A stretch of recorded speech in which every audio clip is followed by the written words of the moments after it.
Hi guys, it's Jeremy here, and today we're going to talk about food. But before you turn over, before you stop and go to another channel, food and fish food is really important. It's one of the fundamentals of being a good aquarist, a good fish keeper. And if you get feeding right, it'll help you get fish health right, and it will help your fish be stronger, happier, healthier. They may even breed. So stay tuned.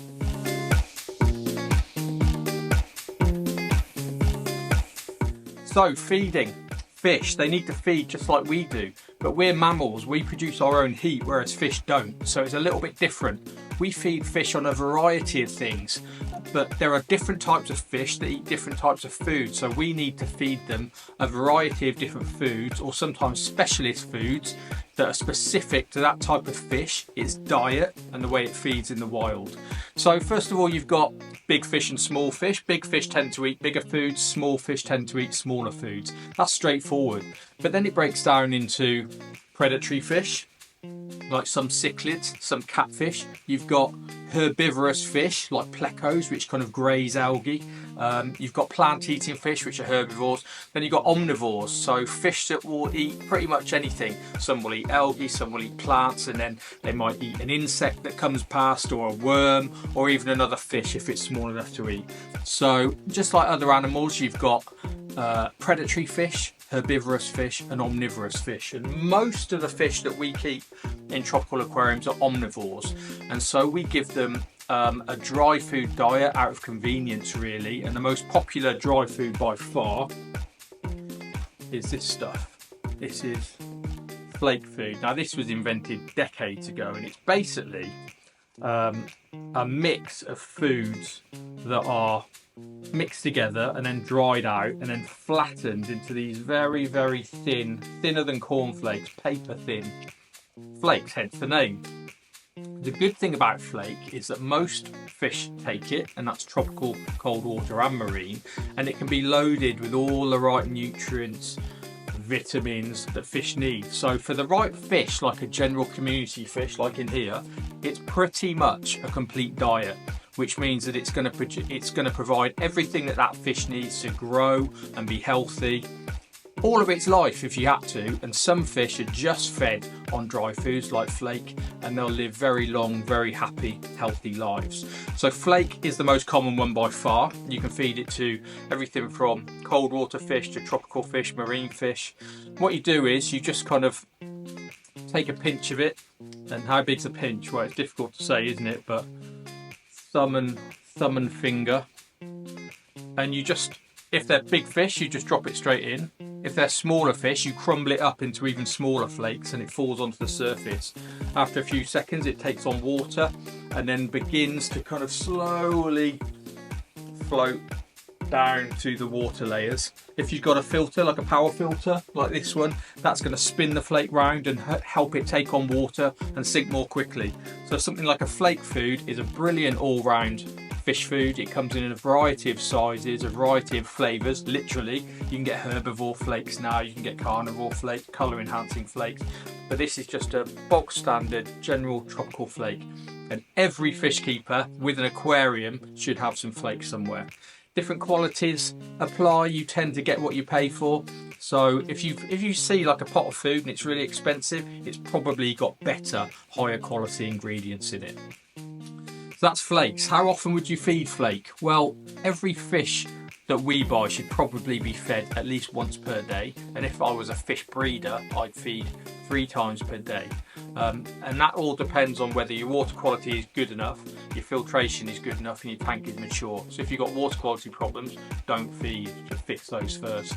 But if your water's good, then it's all about fish health and about improving the fish's body weight and helping it grow and be healthy, and that we would do by feeding 1 to 3 times a day a small pinch of flake.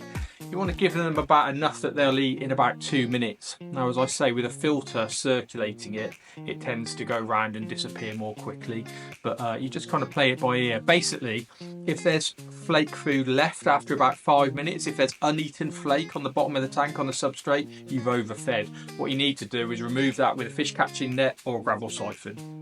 So that's flake.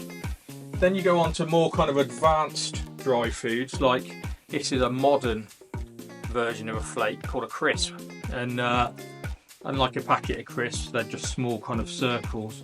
A bit thicker than a flake, a bit more nutrition and a bit better for keeping weight on fish.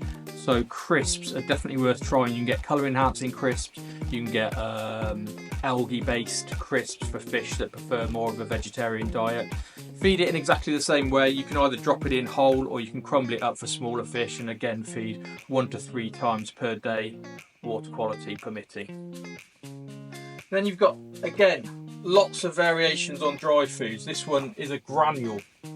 Now a granule, a bit like a coffee granule but harder. So basically you drop these into the water and they'll take on water and they'll sink. So these don't float on the surface, they slowly sink to the bottom, and they're for kind of mid-water fish. So fish that have got forward-facing mouths, that don't like taking food from the surface and don't like taking food from the bottom. That applies to quite a lot of tropical community fish, especially things like tetras. So you get a small granulate like that, you drop it in the water. That could be as well as flake, or it could be instead of flake, and that one is a granule food. Granules are good for fish like discus as well. They tend to prefer granules, especially red coloured granules, to flake. Next up is pellet food. So pellets can be large or small, and they can be floating or sinking. Most of the ones we use are sinking pellets, and we feed them to bottom feeding fish like catfish, loaches.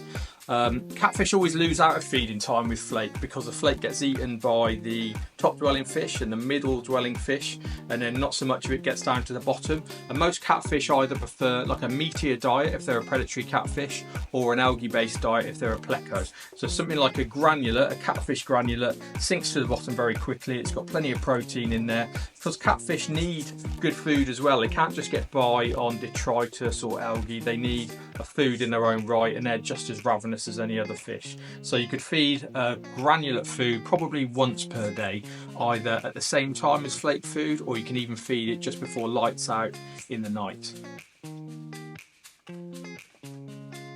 Then we've got algae based food, wafers. Wafers are a small green disc, and they're green because they're full of nutritious algae and vegetable protein, and that's for plecos. But you'd be surprised what eats these things. I mean, guppies will graze on algae wafers, platies, all sorts of fish will feed on algae wafers. So we drop these in every time we add a sucker mouthed fish, any algae eating shrimp, any algae eating fish, any bottom feeding fish. We also feed an algae wafer, and that gives them the extra nutrition they need, and it lasts a lot longer than flake, so they can rasp off it, which is their preferred method of feeding. Then we have frozen food. So frozen food is different altogether. As the name says, it's fish food that you keep in the freezer. So this one is called brine shrimp, and it comes in sugar cube size cubes, and you keep it in the freezer. It will arrive to you from the website in a defrosted state, but this is gamma irradiated, so you can just pop it back in the freezer.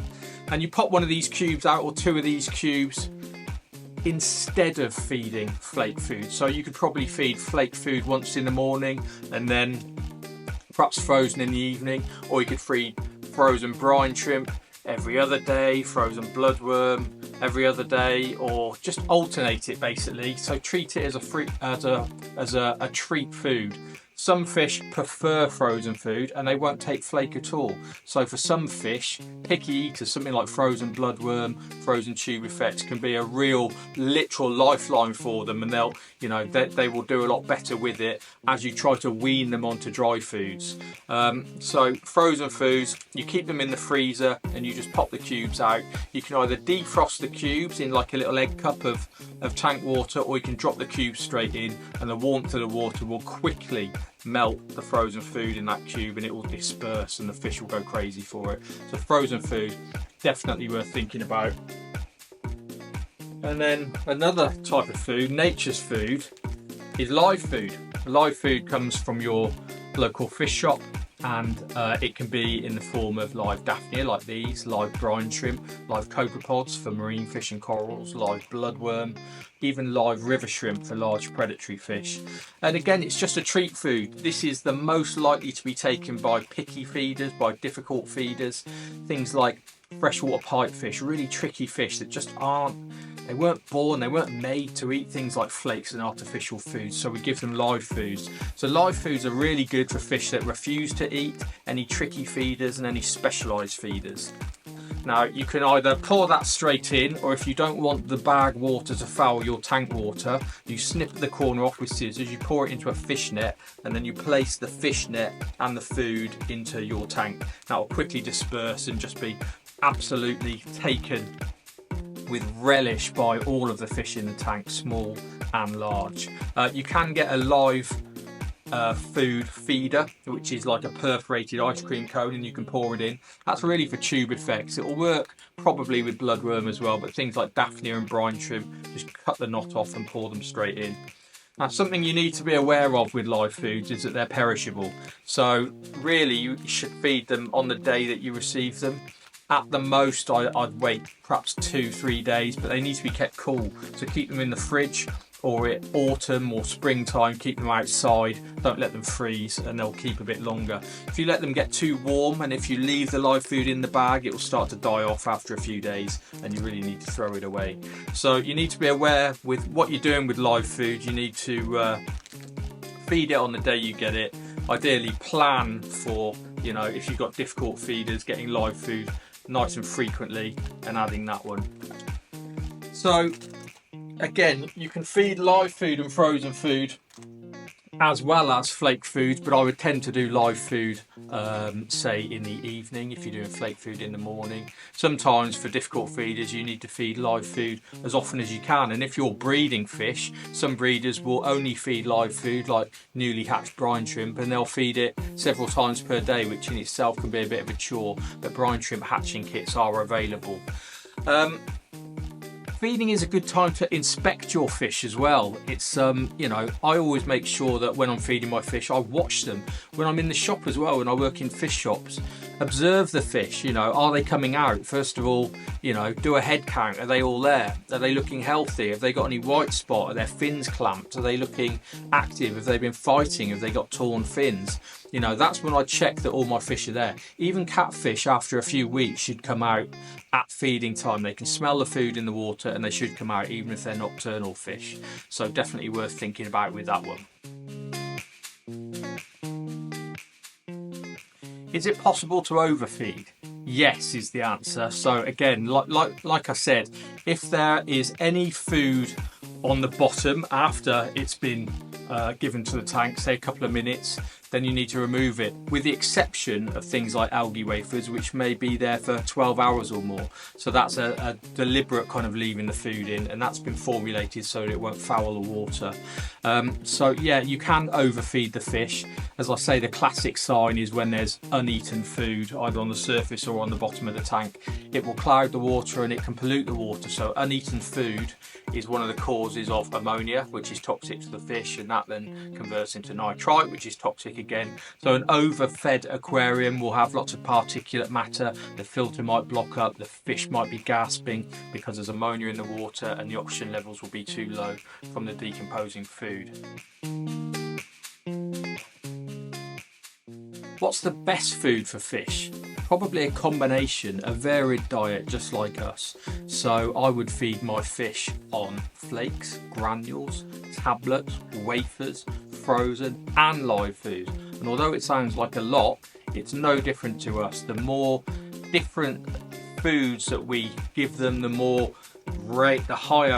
wider range of nutrients they're getting, and also environmental enrichment as well. We don't like to eat the same food every day, and if you just feed them on flake, although it's a balanced diet, it can be a bit boring for them. So environmental enrichment, different foods, foods that look like they're natural foods, frozen foods, live foods, grazer foods, algae based foods, colour enhancing foods, high protein foods, and that whole range will end up in much healthier fish.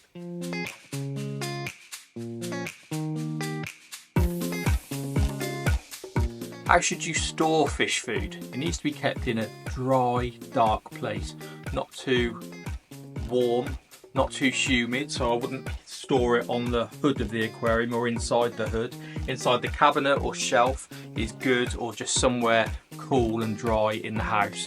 It's important not to use wet fingers when you're feeding fish flakes, as you just need to drop it in, and if you get wet hands you then need to dry your fingers off before you put it back in the tub of flake. As soon as the flake gets wet it starts to go off and foul, and unfortunately you'll need to throw that away.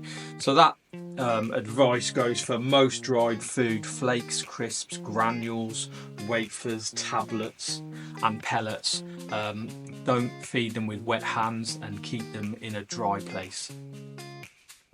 Which is the best size of food to buy? I actually prefer to buy them in small pots like these. Although there are economies of scale in buying much larger food, and some very large tanks, and obviously ponds will need much larger quantities, but this tends to stay fresher than a very large pot which will take me a year to get through. This one hopefully I'll get through it a lot more quickly. That means that it stays fresh, it maintains its nutrient values, and I'll just get another one and it'll be nice and fresh and foil sealed for next time. So that's it for today on feeding. I hope you found that really useful. If you want to shop for the full range of all of the different types of food that I mentioned, dry foods, frozen foods and live foods, please go to swelluk.com.